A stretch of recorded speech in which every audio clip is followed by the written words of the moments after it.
here again, a little bit late, I Yeah, think, Yvonne, but we are okay. Yeah. we are. It's becoming standard practice, I think, Evie. I think people will know at 12:30 we'll just grab a coffee. They will show up at some point. Yeah, absolutely, absolutely. When we said ease and flow, this is what we were talking about, ease and flow, without taking advantage of people's times. But if you are joining us live, then thank you so much. We really appreciate that. As always, those watching on replay, thank you too. And we will kick off our topic and your engagement live or after, any thoughts that you'd like to share, then please do so. So here we are, Permission to Thrive, really myth busting some of those narratives, stories, some of those phrases that have been just running like in the background on replay with some often without us noticing, without us truly being aware. And that's why we do these sessions so that we can really look at some of those things and where they are keeping us small, maybe shrinking us, and maybe even sometimes where they may be serving a purpose, because most of these things served a purpose at some point. So this week we are looking at the enough time illusion. Do we Illusion indeed. have time? I mean, it seems like we're not having enough time because we don't show up on time. But I'm sure every single one of us has said there is never enough time.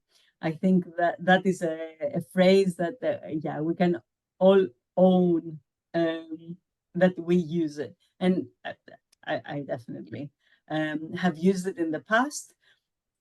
And I'm still using it. I have to say, I am, guilty of this. But usually, I use it when my saboteurs are like really playing up. So then I cut myself. It's like one of those phrases that you often use it, and you use it so much that it's very hard to like step out of the habit. But at least now I can catch myself and say, well, yes, if you really want to do something, there's always enough time. So for me, how that shows up as a strong controller, um, is because it gives me the excuse of not doing what I should be doing, even though should is not a good word, like Yvonne will tell you, but the things that would serve me to do. There you go. Yeah. What about you, Yvonne? Yeah, I mean, I definitely have said it before. I don't really say it now because for me, I know it to not be true. So I don't really say it. So one of the things that I do sometimes say, and I probably say this often, is that how quickly time feels like it's going. Like I'm already like it's Thursday again. How did that happen? So there's a little bit of that, but for me that's not really about there's not enough time. Sometimes that's about how much I want to or wanted to fit into a space of time, and suddenly that time is gone. It's like, wow, okay. But what I tend to do now is kind of review and think, well, where did my time go? Because I would absolutely, without a shadow of a doubt, be able to point out every single day where I let time loose. Like I got caught in doing something that really wasn't relevant or that, wasn't necessary or didn't even, did I need to do that? Probably not. So I have become much more aware in that way. So I tend not to use the phrase, but I hear it a lot. With the women that I work with, I hear it a lot. And what it speaks to me is that you're living in urgency. Like there's this urgency. There's never enough time. There's never enough time. That's urgency living. And one of the things that I talk about in my work is actually, press pause, really notice and return to what's truly important. Because it's easy to get caught up in doing a million things that aren't really serving you, but you feel like you should be doing them, you must do them, no one else is going to do them, etc., etc., etc. There's always that story that goes on behind. So, yeah, for me, this is about realizing that it's your responsibility. So this is like the self-leadership bit to create spaciousness.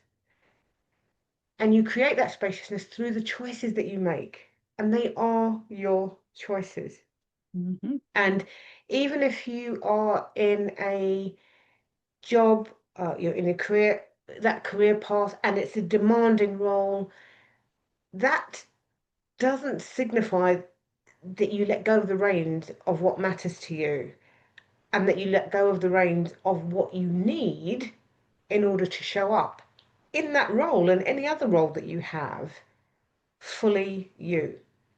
And I think Mm, that's where we kind of get a bit lost in it. It's like, I've got this and it's so demanding, it's so full on, everything else has to get shunted off to the side. And that's when it feels like there's not enough time. absolutely. And I think that it is like what we often say in these discussions that the oxymoron is that if you pause, you will get the time that you need, even though it feels that the pausing stops you from doing what you should be doing. It actually creates that the space in your mind to go like 2 3 steps ahead, much faster, much more resourced, and in a more ease and flow way, I suppose. So yeah, and I love that sometimes because we think that we live, like there are external reasons that keeps us going, and we cannot really leave things down and Mm, take the breath. It is important to realize that even with regards to those, we are responsible. We have, as you said, the reins. We should allow for the time so we can use it more effectively. And I think this is the thing that a lot of people, at least myself, I can see quite often. As you say, if you reflect when you get to that uh, habit of reflecting, then you yes. are becoming way more aware of where you're missing or losing time. And sometimes even that is not that bad. You are thinking, okay, yeah, I needed this because I needed to like completely switch off, and I needed to spend, I don't know, 5 minutes, 10 minutes, 1 hour scrolling. I mean, that's like a big no-no for me, at least, but it happens. And so at least this way, you don't have an excuse. You are using your time the way you want, and that should stop you from thinking there isn't enough time. Yeah. I And it's interesting you talk about the scrolling thing, and I'm going to go to this because I think this is interesting. So the amount of people that I know, they talk about how much, oh, I picked it up, I only meant to be on there for 2 minutes, and there I was 40 minutes later. Yeah. And I'm like, and that the same person will be saying, I really struggle to do anything for myself. I'm like, you had 40 minutes. Yeah. You had 40 minutes that you could have divided up into 5 minute slots, 10 minute slots, and you could have planted that through your day for you. So this is about the choices that we make. And I'm not saying that, don't scroll, never scroll, but understand that it's a choice. And if you make that choice, then to say that you haven't got time for these other things, you have to ask yourself how much of that is really true. Hmm. Or, what is the story, this story that I keep on telling myself, that I keep on saying that, and yet I catch myself doing these things that, listen, if it's bringing you joy, if it's something that makes you feel lighter and it's fun and great. More often than not, and this is just from what I hear, is there's a lot of doom scrolling that happens. And I'm like, how is that helping you in any shape or form? How is that feeding your energy? How is that bringing you any kind of mental clarity? How is that easing your nervous system? It probably isn't. Hmm. So why, what is that call to keep on going back to it? It's like if I can't keep on top of it, if I can't see all these awful things that are happening, then I don't know what's going on in the world. Listen, I think most of us know what's going on in the world. without having to doom scroll for it. It's pretty much in our faces most of the time. So understanding that the time, and I want to be careful with how I say that, that we have this 24 hours and we don't all use it the same because we all have different circumstances, demands, responsibilities. So that in and of itself means that we don't use it the same way. Mhm. However, within that sphere of 24 hours, you get to decide what of that is for me and what am I going to do with it? What does that look like? And is it a 2 minute every, couple of hours so that I can just do some sensory work or a bit of meditation, whatever that thing is, that this is refueling. Just this is all I want. It's just that refueling, the topping up, so that you can go again. And interestingly, yesterday I had a day where I had a lot to do. That would have been a perfect time for me to think there's not enough time because I had so many different things that needed to get done. However, I still ensured that I paused between all the different things I had to do because the pause was the thing that allowed me to go, okay, let go of the last thing that I was doing, for one, which is really important, get some clarity, notice what's going on with me. Do I need a glass of water? Do I need take care of that need and then step into the next thing? So that when I get to the next thing, I have the energy and the clarity to get on with it. That's the difference it makes when we pause. Absolutely. And I'm sure that you managed to go through everything that you needed to go through without depleting yourself, just by taking that little time to pause and look and see what is it I need first before I move on to the next task.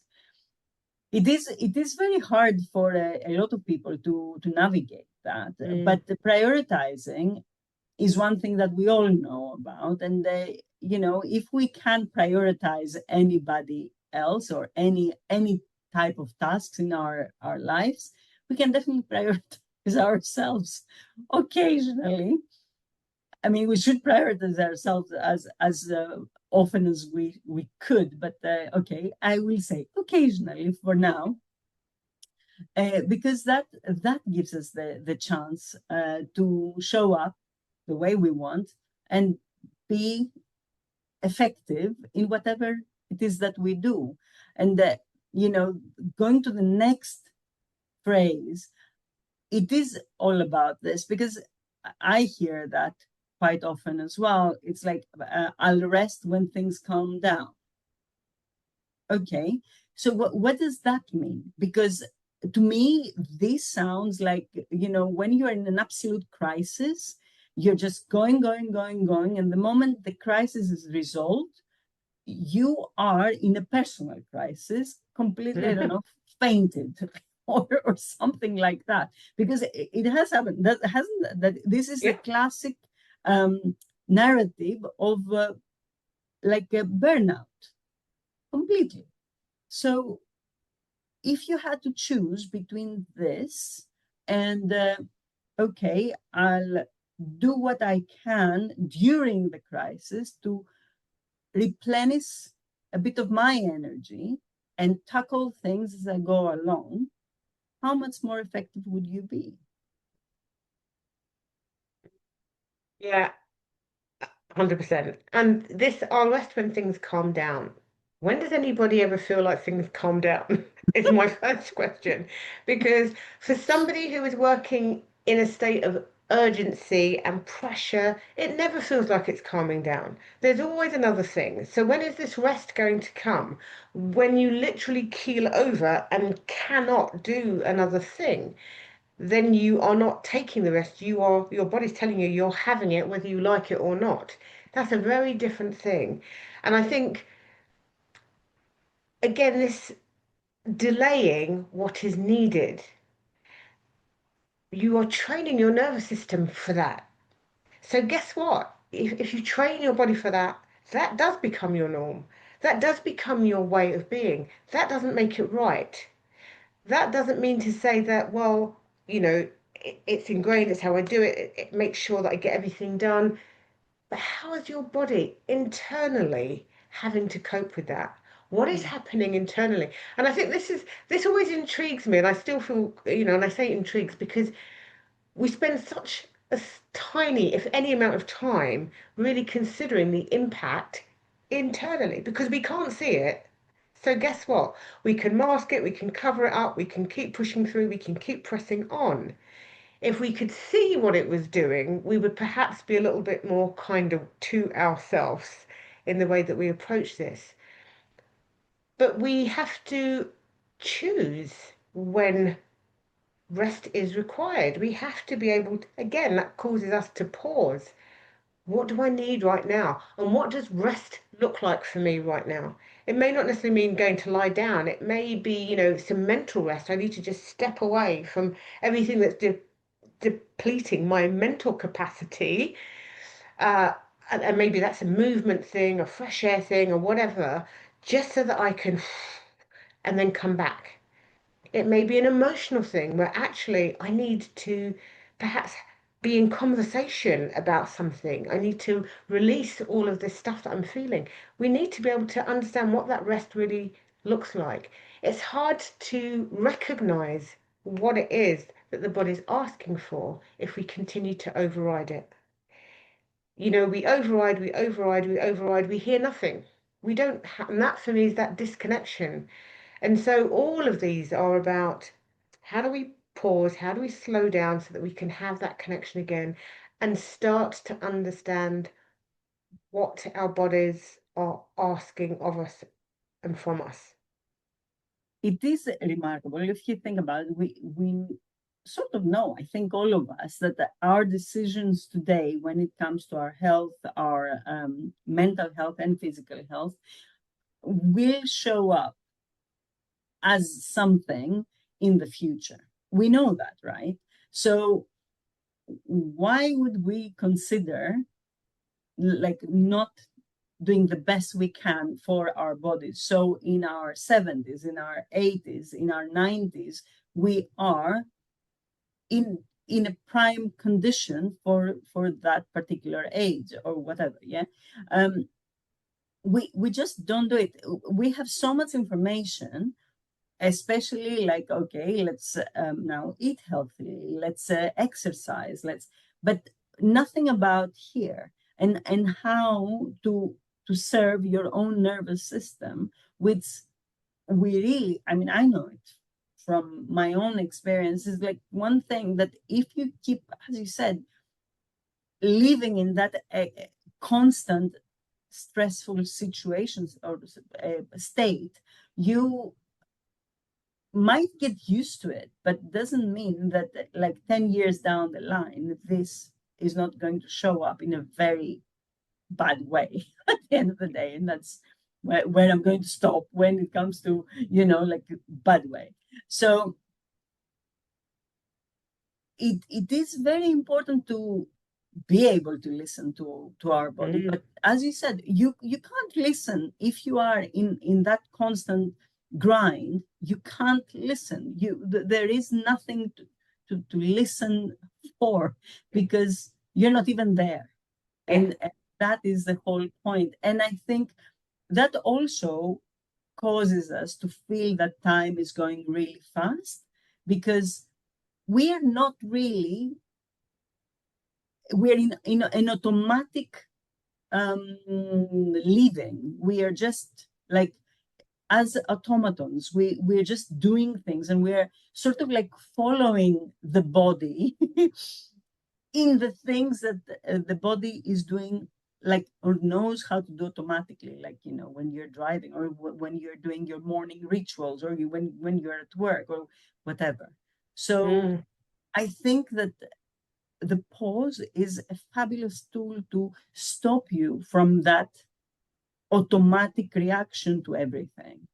And I think that's like, if you do nothing else, this is a great resource for yourself. absolutely.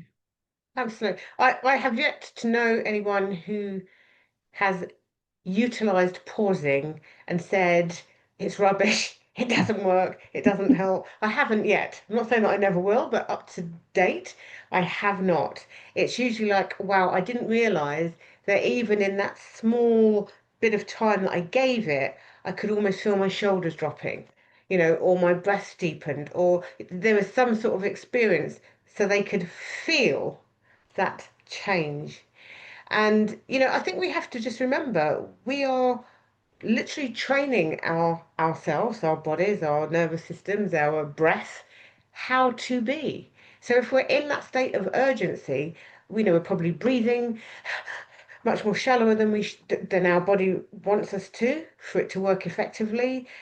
We are feeling more stressed, the cortisol levels, all of that are being activated, continuously or far more than we want them to, which impacts then the other end of the day when we want to be in sleep mode and we want melatonin to be present and it just can't because the cortisol's doing what it's doing.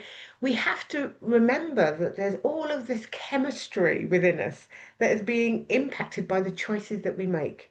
Mm. And they will either serve us really well because we're tuned in, we're listening, we're connecting, and we're responding, or we're overriding and then we're just reacting, reacting, reacting.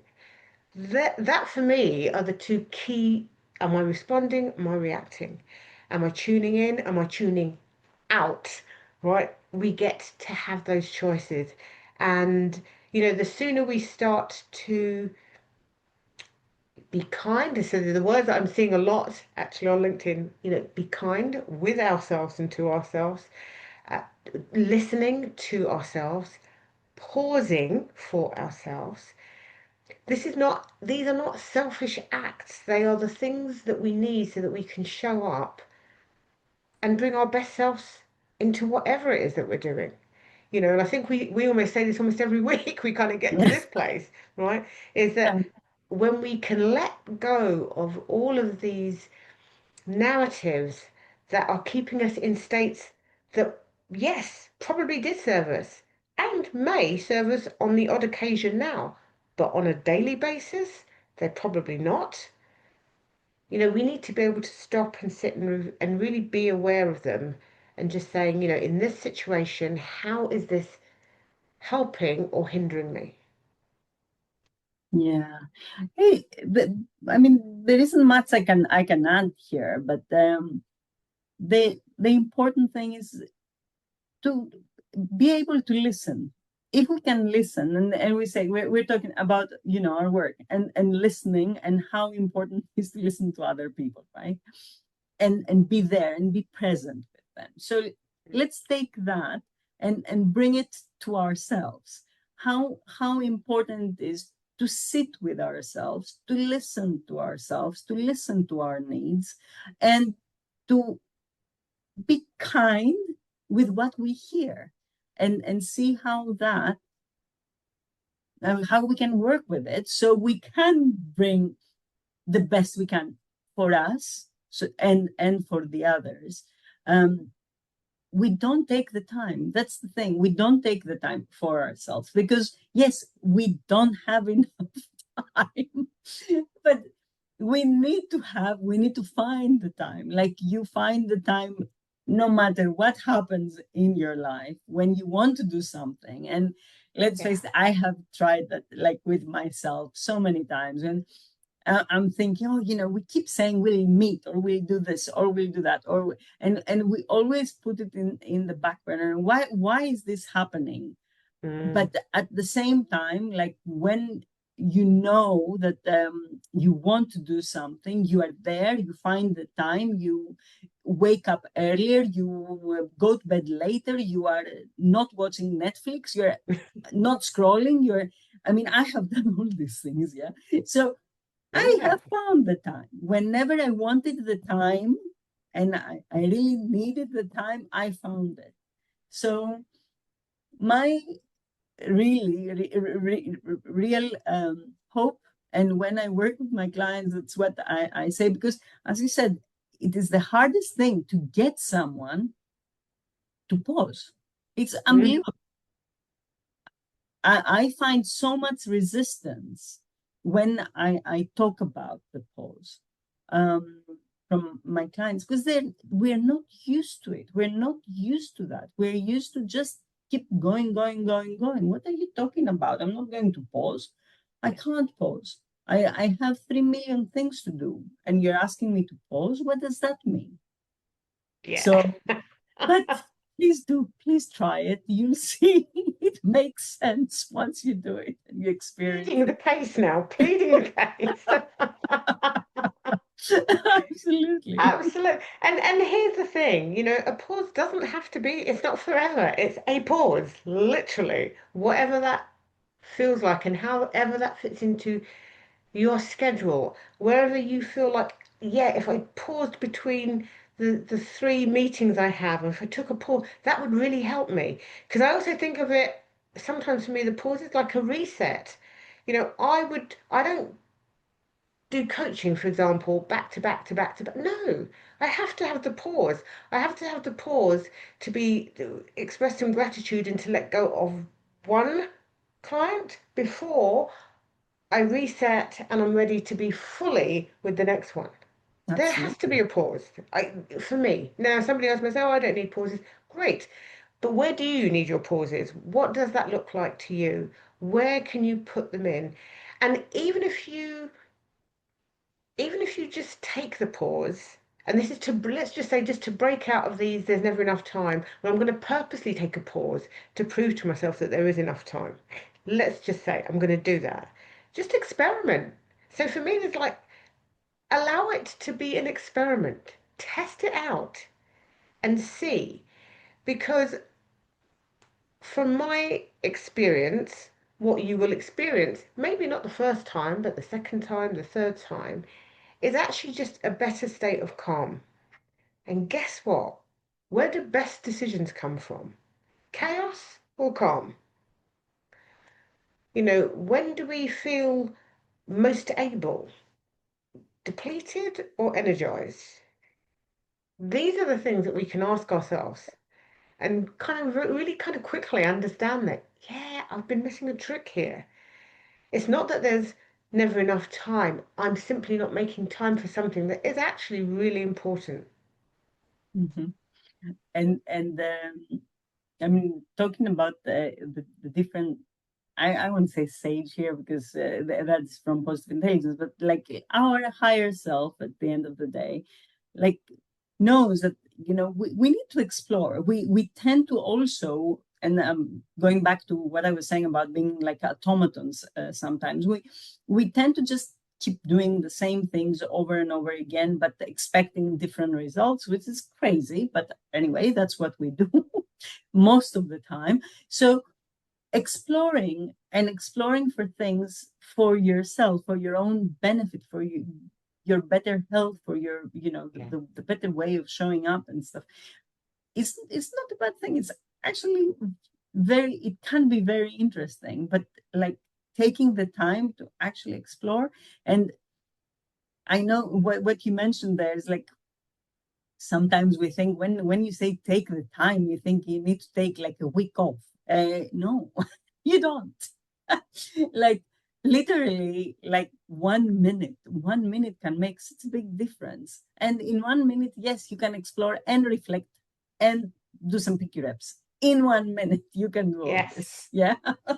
Yes, absolutely. And we still kind of live in a time where some people see rest, you know, I'll rest when things calm down. I'll rest when I go on holiday. And guess what? They probably go on holiday and they don't rest because they have trained themselves to constantly be doing. So actually resting feels really uncomfortable. And I can't sit down and just have a book, or I can't just simply go for a walk. I need to be doing something more active. There's nothing wrong with doing things that are active if it's bringing you joy, and that's wonderful. But there has to be this, and I'm not going to say balance. Like for me, it's just like this harmony of when do I just down tools? I did a webinar a couple of weeks ago, and I was talking about, this thing about, we spend our day efforting, and sometimes we just effort through the whole day and drop into bed and think that that is okay. But usually we drop into bed and the brain is still going 100 to the one. Whereas if we effort, recover, effort, recover, guess what? By the time we get to bedtime, we can actually go to bed and sleep, which is a Mhm. really lovely experience. Right? So it's, again, and that recover is the pause, and how you utilize it is completely up to you. What is being asked of you? And simply do that. Simply do that. And it doesn't have to take, an hour, a day, a week. It could be a couple of minutes. Yeah, be kind to yourself and explore, experiment. There are so many different ways of really giving the gift of pause to yourself, and do it. Don't try it. I don't know. You might like it. Yeah. And trust me, time is here for as long as we're here. And when we're not here, we don't have any time. So, we get to choose, and there's never enough time. Uh, we have the time that we have. It may run out really soon. It may run out in many, many, many, many years to come, I hope for everyone. Um, Either way, we have this time right now, and we get to choose what part of it we invest for the output Hmm. or we lose. That's our choice. Yep. And I think with that, we can say thank you very much for your time again today, whoever tuned in live, for your messages. And if you want to, like when you watch it on replay, please leave some more messages. Let us know what you think. How is this myth showing up for you? What are the phrases you are noticing that you're using more? It'd be very interesting to find out what Yeah, other phrases are there that relate to this subject, isn't it, Yvonne? definitely, because time, I think, is so topical. It's always been spoken about. Not enough, too fast, but whatever we tie it to. So yeah, we really want to hear your thoughts, your opinions, your experiences. What do you think? And if you are taking pauses, how is that helping you, and how is that impacting your thoughts around time? Always interested to hear what other people are experiencing, for sure. Thank you very much for your time, Yvonne, today again. See you next Thank you Thursday. also, Thank Evie. you, everyone. Thank Always you. a pleasure.